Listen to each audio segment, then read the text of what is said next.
শরীরে তিনটি চিহ্ন প্রকাশ পেলেই বুঝবেন আপনার উপর জাদু করা হয়েছে। আপনি হয়তো ভাবতেছেন আপনি স্বাভাবিক রয়েছেন, কিন্তু আপনার উপর জাদু করেছে কেউ না কেউ, এটা আপনি বুঝে নেবেন যদি এই তিনটি চিহ্ন আপনার শরীরে প্রকাশ পেয়ে যায়। মনে রাখবেন, আমাদের অনেক দুশ্মন আমাদের আশেপাশে অনেক সময় থাকে, হিংসার বশবর্তী হয়ে অনেক সময় অনেক আত্মীয়রা, নিকটাত্মীয়রা পর্যন্ত জাদু করে ফেলে, আপনার উপরে এই প্রভাব বিস্তার করে ফেলতে পারে। এবং কি জাদু অনেক সত্যি একটি বিষয়। রাসূল সাল্লাল্লাহু আলাইহি ওয়াসাল্লামের উপর পর্যন্ত জাদু করা হয়েছিল।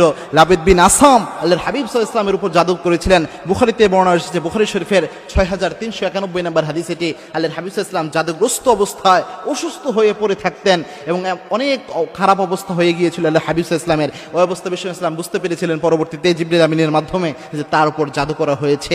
এই জাদু যদি কোনো ব্যক্তির উপর করা হয়, একদম অবশ্যই তিনটা চিহ্ন তার মধ্যে প্রকাশ পাবেই। তার মধ্যে এক নাম্বার হচ্ছে, ওই ব্যক্তি হঠাৎ করে কোনো ব্যক্তিকে সহ্য করতে পারবে না, অর্থাৎ তার আশেপাশে যে লোকগুলো রয়েছে হঠাৎ করে তার আচরণ চেঞ্জ হয়ে যাবে, ওই ব্যক্তিদের সহ্য করতে পারবে না। সে একাকী থাকার একটা চিন্তা ভাবনা থাকবে, কারোর সাথে ভালোভাবে কথা বলতে পারবে না, একটা বিরক্ত ভাব তার মধ্যে লক্ষ্য করা যাবে।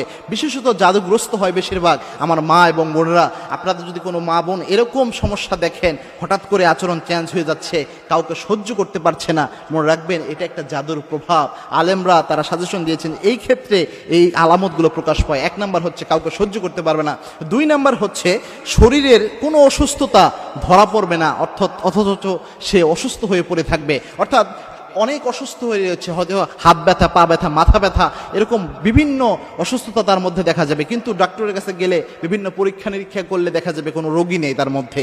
এরকম যদি হয়ে থাকে তাহলে বুঝবেন এটা সিহর অর্থাৎ জাদুর প্রভাব হতে পারে, কেননা জাদুর প্রভাবে এরকমটা হয়ে থাকে। তিন নাম্বার হচ্ছে বাজে স্বপ্ন দেখা, অর্থাৎ যে ব্যক্তি জাদুগ্রস্ত হয় সে প্রায়ই বাজে স্বপ্ন দেখে। এরকম স্বপ্ন যে উপর থেকে তাকে কেউ ফেলে দিচ্ছে নিচের দিকে, অথবা তার উপর কোনো বিপদ নেমে আসছে, অথবা আগুন তাকে তাড়া দিচ্ছে, এরকম যদি বাজে কোনো স্বপ্ন সে প্রায়শই দেখে থাকে তাহলে বুঝতে হবে এটা জাদুর প্রভাবে হয়ে থাকতে পারে। এবং জাদু কিন্তু মারাত্মক একটা ইফেক্ট ব্যক্তির উপর ফেলে দিতে পারে। এখন এই জাদু থেকে বাঁচার জন্য সর্বশ্রেষ্ঠ আমল কোনটি? মনে রাখবেন, জাদু থেকে বাঁচার আমল আল্লাহর হাবিব সাল্লাল্লাহু আলাইহি ওয়াসাল্লাম নিজে দিয়ে দিয়েছেন।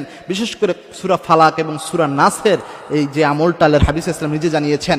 এবং কি আল্লাহর হাবিব সাল্লাল্লাহু আলাইহি ওয়াসাল্লাম জানিয়েছেন, কোনো ব্যক্তি যদি সকাল সন্ধ্যা 3 কুলের আমল করতে পারে, কোনো জাদুকর তার কোনো ক্ষতি করতে পারবে না। কোনো জাদুকর, সবচেয়ে বড় জাদুকরও তার কোনো ক্ষতি করতে পারবে না। যদি কোনো ব্যক্তি সকাল সন্ধ্যা 3 কুলের আমল করে, পৃথিবীর কোনো বিপদ তাকে স্পর্শ করতে পারবে না। এরপরে যে আমলটা সেটা হচ্ছে আয়াতুল কুরসির আমল, যেটা মুসলমানদের জন্য সবচেয়ে বড় অস্ত্র বলা হয় আয়াতুল কুরসিকে। এই আয়াতুল কুরসির আমল যদি কোনো ব্যক্তি সকাল সন্ধ্যা করতে পারে তাহলে ওই ব্যক্তির উপর কেউ জাদু করতে পারে না। আরেকটি গুরুত্বপূর্ণ আমল রয়েছে যে আমলটির ব্যাপারে রাসূল সাল্লাল্লাহু আলাইহি ওয়াসাল্লাম নিজে জানিয়েছেন, সেটা হচ্ছে সূরা